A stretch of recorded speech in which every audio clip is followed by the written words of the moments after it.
Lee Jung-jae has recently come into focus in the global mainstream due to his part as the protagonist of Netflix-produced survival drama series Squid Game. However, the Korean actor had already been quite famous in his native country and had amassed millions of dollars prior to his role as Seong Gi Hun. In today's video, we'll be breaking down how the model-turned-actor spends his time and money. How much is he worth? At the time of recording this video, it's estimated that Lee Jung-jae's net worth is somewhere between $5.5 and $10 million.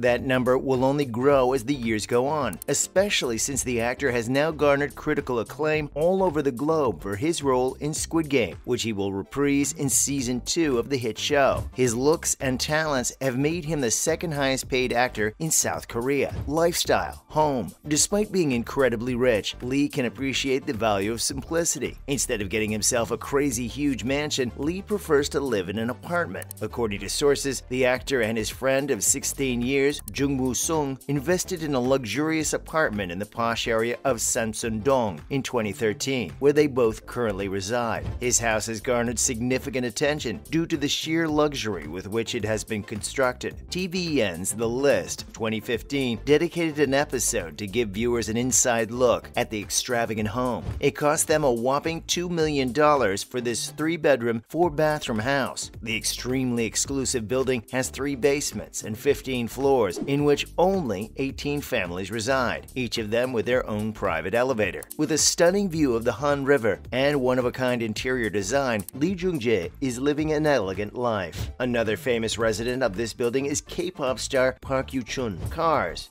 are the biggest area where the actor spares no expense. After launching his Instagram account, one of his first posts displayed the interior of a vintage Porsche 911. These cars were in production from 1989 to 1993. Now, we know that Lee is on the older side, but we weren't expecting him to be that old-fashioned. Regardless, given the skyrocketing prices of vintage vehicles, we consider it a savvy investment. The price of a vintage Porsche is an impressive $170,000. Next up, Lee also owns a 991 Series Carrera 4S, a stylish, classy car that has a 3.8-liter engine that can charge up to 400 PS. This car costs an insane $116,000. But those aren't the only cars in his collection. He's reported to own a Porsche Panamera, one of the most sought-after super luxury sports cars in the world. A base Panamera costs $88,400, but with higher trims, the price can reach a mind-blowing $189,000. Outfits. Coming from an upper-class background, it makes sense that Lee Jung-jae would be accustomed to the finer things in life. And since he was already deeply involved in the fashion industry before he got famous, Lee would definitely have an eye for particularly luxurious clothing and accessories. That certainly rings true whenever you go through the actor's Twitter feed or Instagram profile, where you can see him posing in all sorts of different fine suits and wearing designer shades. And we can't argue that he doesn't look absolutely dashing in those outfits. Whether it's at the airport or on the red carpet, we often see him all decked out in luxury brands like Gucci and Balenciaga. Artwork. Lee also loves collecting artwork and attending art exhibitions, having supported local artists since the early 2010s at the very least. He has also lent his voice to a documentary on art called Contemporary Art, Bury the Boundary, which aired on SBS, a South Korean broadcast network. Having been an art collector for 15 years, Lee's favorite local artists are Gina Park and the installations of Lee Won and Cho Sol-kil. Park's paintings have been auctioned with prices ranging from $12,500 to $22,563. Regardless, one doesn't just get into art collecting without having a ton of disposable income. And lucky for Lee Jung-jae, he's got a boatload. Philanthropy. Apart from his appreciation for the finer things in life, Lee also understands that he's in a particularly privileged position that many others are not. Knowing that, he recently gave out $80,400 to the Hope Bridge Disaster Relief Association in order to help humanitarian efforts in Uljin and Samcheok, regions that are suffering a great deal due to uncontrollable wildfires. It's clear that Lee isn't content to just sit around and stick to his career as an actor. He's done a lot outside of that when it comes to business, but he's also someone that wishes to be an active part of his country's culture and development. In 2021, it was announced that he would be a public relations ambassador for the 2030 Busan World Expo, a role that comes with a lot of responsibility and respect. He has also been the co-ambassador for the Seoul Fashion Week in 2022, along with Choi So-ra, so he's clearly still heavily invested in the fashion industry of South Korea. How did he get here? It wouldn't be wrong to say that Lee's life started out pretty privileged, as a descendant of doctors and brewery owners, but unfortunately, that wouldn't last very long. His family eventually went bankrupt due to a series of unwise financial decisions. Fast forward 50 years, it seems that he's learned a lot from those mishaps. Let's go through some of the ways Lee Jung-jae amassed his massive $10 million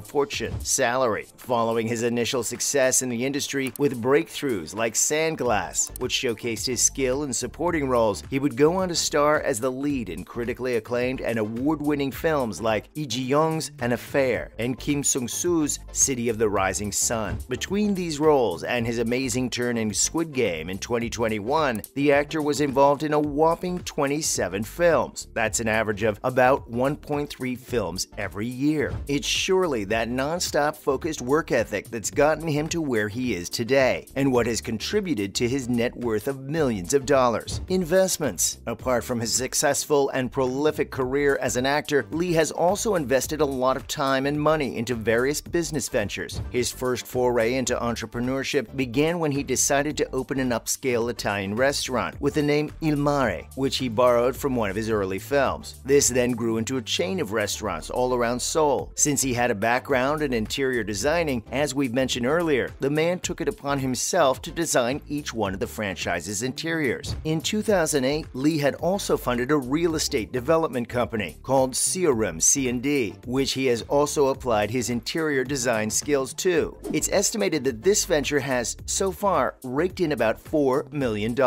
And that's not all. Lee also has several other businesses which he has set up with former co-star and close friend Jung Woo-sung. This includes an entertainment label known as The Artist Company, of which the two are co-CEOs. In 2021, following his success with Squid Game, Gucci, the high-end Italian luxury brand, appointed him as a global ambassador for their products. This endorsement deal no doubt came with a huge income increase for the 49-year-old, since Gucci is synonymous with the upper class around the globe. In 2022, Lee announced via Artist Company that he had signed a contract with American agency Creative Artists Agency, which manages huge clients like Brad Pitt, George Clooney, and even director Steven Spielberg. This is amazing progress for the actor, who can now expand into the Western entertainment industry with major backing. This can only mean an increase in the actor's wealth and influence. Endorsements. Given his love of luxury, style, and modeling, it's no surprise that brands practically chase after Lee for endorsements. After his meteoric rise on the international level with Squid Game, the South Korean actor has become a global ambassador for his favorite luxury brand, Gucci. But not only that, he also represents two major South Korean brands, Inc. and Caruso, whose outfits he donned in Paris Fashion Week. His striking good looks and his cool personality also made him the perfect choice as the global ambassador for the 2022 fall-winter cycle of the Seoul Fashion Week. It's probably a bit ironic that a man who made a name by starring in a show about wealth inequality can make all these crazy expensive purchases. But can we blame him? We can't say we wouldn't go out and buy a mansion or two if we were him. That's a wrap for this video. Are you excited for Lee Jung-jae's return in Season 2 of Squid Game and his potential success in Western media? Let us know in the comments below. Make sure to give this video a thumbs up and subscribe to our channel for more videos like this. See you in the next one.